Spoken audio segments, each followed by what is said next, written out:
लोगों को लगा कि भाई सभी की मजहबी भावनाओं का आदर करना चाहिए, सम्मान करना चाहिए। उनको क्या पता था कि आप इसको सोशल मीडिया पर टीआरपी बढ़ाने के लिए यूज करेंगे।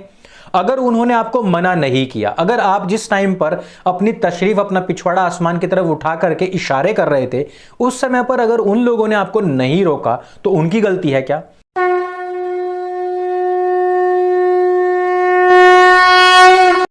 अपनी आदत से मजबूर एक बार फिर फजला मंदिर में घुस गया। जो सदियों से चला रहा था मंदिरों के ऊपर आक्रमण करके उनको तोड़ना और वहां पर नमाज को कायम करना। कुछ लोग कहते हैं नमाज पढ़ना, लेकिन इसका वास्तविक अर्थ है नमाज कायम करना। और उस नमाज को कायम करने के लिए फजला एक बार फिर से मंदिर में धोखेधड़ी से पहुंचा। धोखेधड़ी से वहां पर नमाज पढ़ी नहीं और ना ही अदा की, बल्कि कुछ फोटो लिए, सोशल मीडिया पर अपलोड किए। फजला उत्तर प्रदेश मथुरा से भागता है नंद बाबा के मंदिर से और पहुंचता है कहां? जामिया नगर दिल्ली में। जामिया नगर क्षेत्र के बारे में बताने की मुझे आवश्यकता नहीं है कि उसी क्षेत्र में वो क्यों छिपा है। वहां से वो गिरफ्तार हुआ, उससे पहले हमारा मेन स्ट्रीम मीडिया उसके पास पहुंचता है, उसके बहुत अच्छे अच्छे इंटरव्यू लेता है। आज तक यहां तक बताता है कि उसने कोई ऐसी भावनाओं को आहत करने वाला कार्य नहीं किया, बल्कि वो तो सद्भावना के लिए वहां पर गया था। बहुत अच्छा प्रोजेक्टेड वीडियो और इंटरव्यू उसका बनवाया गया और उसको पोस्ट किया गया। फजला इस इंटरव्यू में कह रहा है कि भाई हम तो जो है ना सद्भावना की यात्रा पर निकले हुए थे। जब हम चर्च में जाते हैं तो वहाँ किसी को पूजा करनी है तो पूजा कर लेता है, किसी को नमाज पढ़नी हो तो नमाज पढ़ लेता है। ऐसे ही हमने मंदिर में भी किया।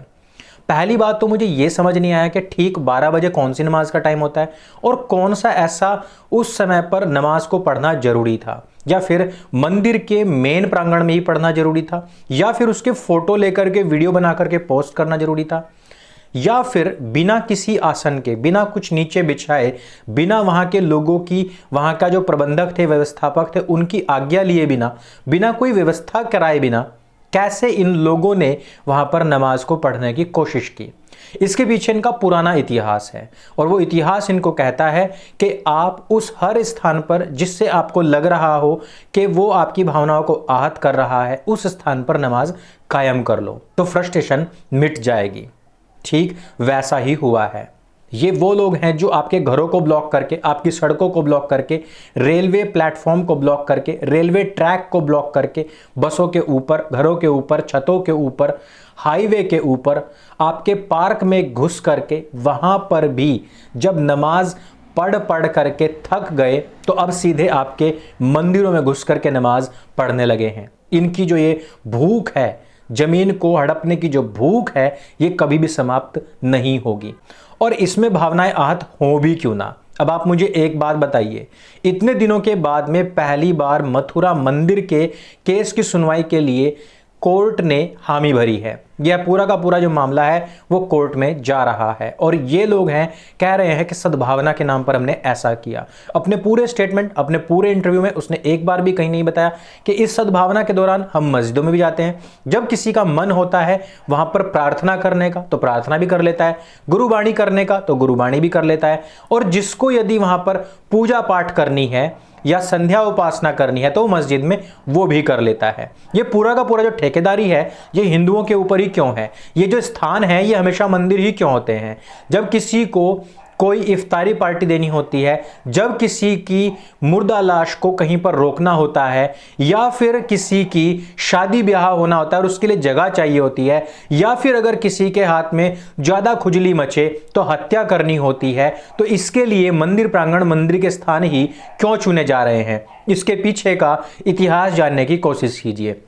जो लोग इतिहास भूल जाते हैं वो स्वयं इतिहास बन जाते हैं। क्या आपने कभी ऐसा कहीं पर सुना है कि मस्जिद के अंदर कोई कीर्तन हो रहा हो, मस्जिद के अंदर कोई पूजा पाठ या चालीसा हो रही हो, या फिर राम कथा हो रही हो, कृष्ण कथा हो रही हो? कभी भी ऐसा नहीं होता है। फजलू ने एक बात और बताई, उसने कहा कि हमारे आसपास को 2-4 लोग भी गुजरे थे, उन्होंने मना नहीं किया। अरे भाई, आप नमाज पढ़ने की एक्टिंग कर रहे हो, लोगों को लगा कि भाई सभी की मजहबी भावनाओं का आदर करना चाहिए, सम्मान करना चाहिए। उनको क्या पता था कि आप इसको सोशल मीडिया पर टीआरपी बढ़ाने के लिए यूज करेंगे।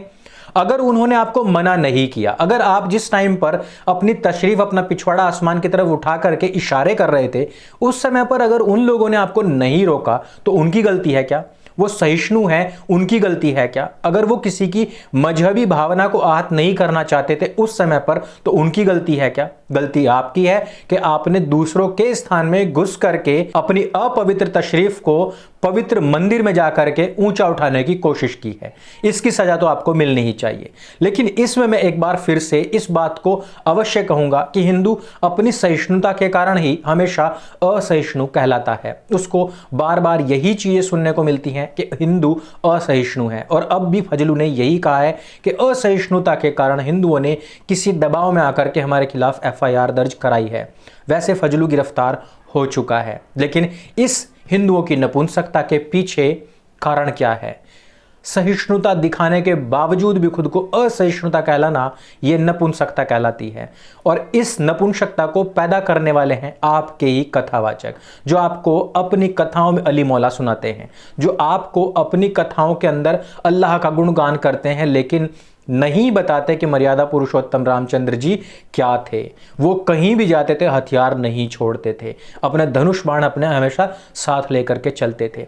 यही कारण है कि आज जितने भी ऐसे लोग हैं वो मारे जा रहे हैं, मंदिरों के अंदर रक्तपात हो रहा है, साधु संतों की हत्या के बावजूद यहाँ के नेता मंत्रीगण, यहाँ की सरकार सत्ता कुछ नहीं बोलती।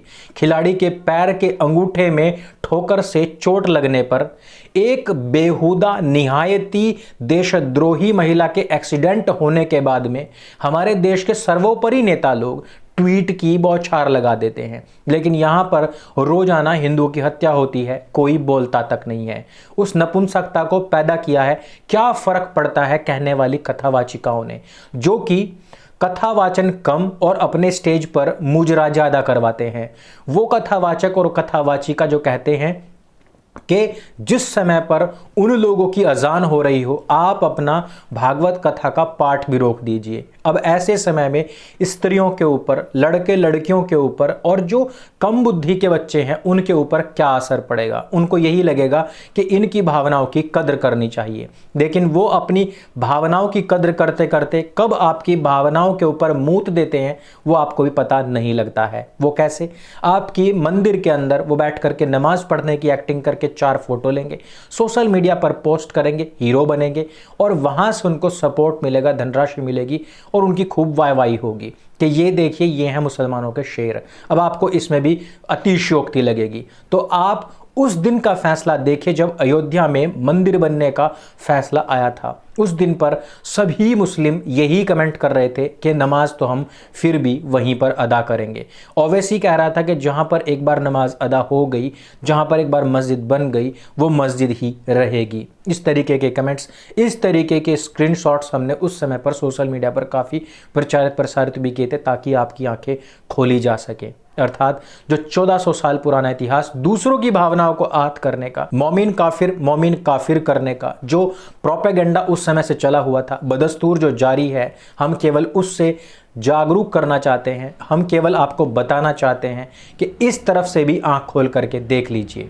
कथावाचकों के चक्कर में आने वाले हिंदुओं का कोई इलाज नहीं है, लेकिन जो उनसे बचे हुए हैं उनका इलाज सिर्फ ये है, आंखें खोलिए, अपने चारों तरफ देखिए, इतिहास पढ़िए और जानिए कि ये लोग जो स्वयं अपनी हवाई पुस्तक में कहते हैं कि दूसरों की जो पूजा पद्धति है वो पूरी तरीके से शैतानी पूजा पद्धति है, हमारी ही पूजा पद्धति सबसे ऊपर है, हमारे अलावा दूसरा कोई भी दीन नहीं है। वो लोग दूसरों की भावनाओं को आहत करते समय कितनी सद्भावना रखते हैं, कितना टीआरपी के लिए सोशल मीडिया पर प्रोपेगेंडा रचते हैं, इन सब चीज़ों को नोटिस करने की आवश्यकता है। इस वजह से जागरूक होने की आवश्यकता है और इस जागरूकता को जन जन में फैलाने की आवश्यकता है। हम अब और बर्दाश्त नहीं कर सकते हैं।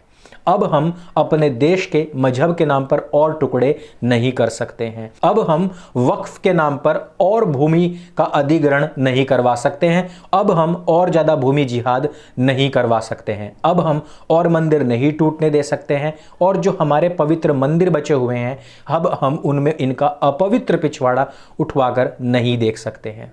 इस वीडियो में सिर्फ इतना ही। यदि वीडियो आपको जानकारी से भरपूर लगे और आपको लगता है कि कुछ जागरूकता आ सकती है तो इसको सब लोगों तक अवश्य पहुंचाएं। सत्य सनातन आपका अपना प्लेटफॉर्म है, इसको सब्सक्राइब करें और मित्रों से भी करवाएं। मेरे संग बोलिए सत्य सनातन वैदिक धर्म की जय। जय हिंद, वंदे मातरम।